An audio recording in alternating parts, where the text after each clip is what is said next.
नमो नमः प्यारे बच्चों। आज हम वयम शब्दानाम अर्थान जानीमः, अर्थात हम आज शब्दों के अर्थ को जानेंगे। अभी तक हम शब्द पढ़ते हुए आ रहे हैं, परंतु आज हम शब्द के अर्थ को भी जानेंगे। देखो बेटा, जैसे कि यहाँ पे लिखा है पित्राज्ञा। क्या लिखा हुआ है? पित्राज्ञा।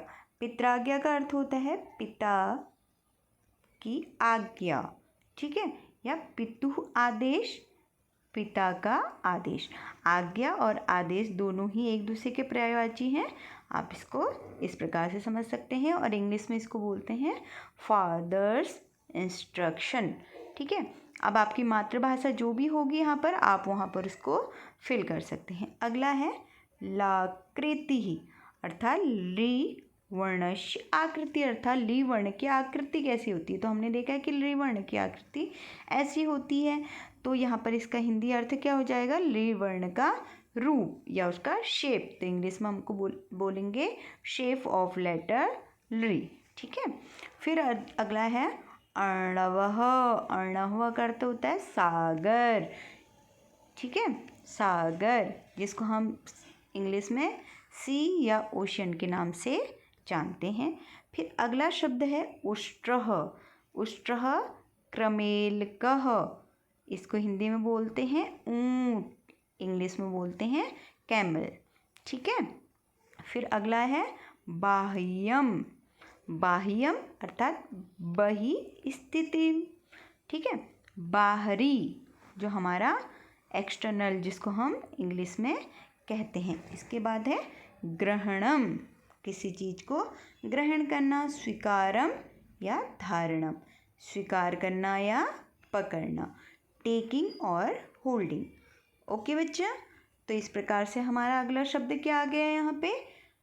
वज्रम। अब वज्रम बहुत बार आपने सुना है। वज्र किसको कहा जाता है? इंद्र के आयुधम को या हीरकम को, उनको इंद्र का जो शस्त्र है, जो हम देखते हैं ना कई बार कि हमारे उसमें कहा जाता है वज्रपात हो गया। जब आकाशीय बिजली गिरती है तो हम उसको वज्रपात के नाम से भी जानते हैं। और जो इंद्र का जो शस्त्र है उसको भी वही जो है वज्रास्त्र होता है, इंद्र का शस्त्र या हीरा, डायमंड ऑफ इंद्रा या इंद्राज विपन, ठीक है। दृष्टाः अर्थात यह पश्यति, देखने वाला, ठीक है, इसको क्या बोलते हैं? देखने वाला, जिसको हम इंग्लिश में स्पेक्टर कहते हैं, ठीक है। फिर अगला है ब्रह्म। ब्रह्म कौन है? परमात्मा है। परमात्मा को हम परमेश्वर, परम ईश्वर या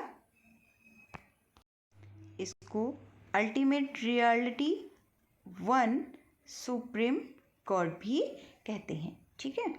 तो इस प्रकार से हमारा अगला हो गया देवाः। अब देव किसको कहा जाता है? सृष्टि पूज्याः शक्तयः विभूतयः च, संसार की पूजनीय शक्तियाँ, ठीक है, एवं विभूतियाँ, डिवाइन फोर्सेस, पावर ऑफ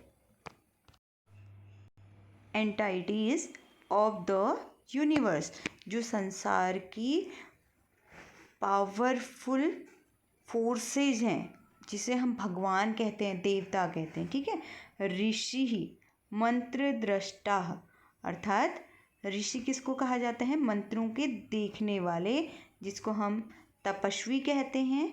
यहाँ पर सेज या सीर के नाम से जाने जाते हैं इन इंग्लिश। प्रगति ही, प्रगति करना अर्थात उन्नति करना, उन्नति करना अर्थात विकास करना, विकास को हम इंग्लिश में कहते हैं डेवलपमेंट।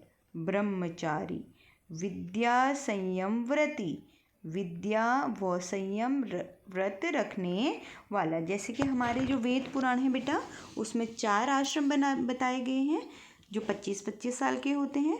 ब्रह्मचर्य आश्रम, गृहस्थ आश्रम, संन्यास आश्रम और वानप्रस्थ। तो बेटा ये क्या है?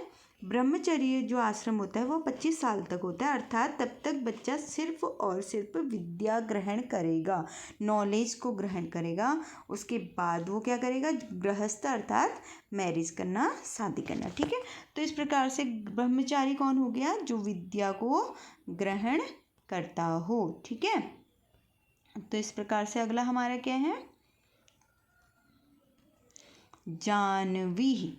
अब क्या है, जनवुः ऋषि पुत्री गंगा। अब जानवी गंगा को कहा जाता है। अब क्यों कहा जाता है, क्योंकि उनके पिता का नाम जनहु ऋषि, जो जनहु थे वो उनके पिता थे, इसीलिए उनको क्या कहा गया, जानवी कहा गया। ऋषि जानहुस डॉटर गंगा, अर्थात जानवी दूसरा नाम किसका है, गंगा, जो हमारी पवित्र नदी है भारत की सबसे, उसको कहा जाता है। सप्तर्षि, सप्त और ऋषि, 7 ऋषि, अर्थात सप्तानाम ऋषिणाम शर्मुः, 7 ऋषि, 7 महान ऋषियों का समूह या 7 ऋषियों का समूह, ग्रुप ऑफ 7 ग्रेट सेज। ठीक है, जो आसमान में हमें रात को दिखाई देते हैं, जो 7 तारों का समूह होता है, उसको हम सप्तऋषि के नाम से जानते हैं। ढक्काह, ढक्काह होता है बच्चा डमरू, अर्थात ढोल, डंका, नगाड़ा। जैसे आप डमरू देखा होगा ना, जो शिव जी के हाथ में भी होता है, लाइक ड्रम, इसको इंग्लिश में कहा जाता है। तो इस प्रकार से आपका शब्दों के अर्थ भी हमने जान लिए। तो बच्चों, यदि आपको मेरी वीडियो अच्छी लग रही हैं तो आप इनको लाइक शेयर करना ना भूलें। धन्यवाद।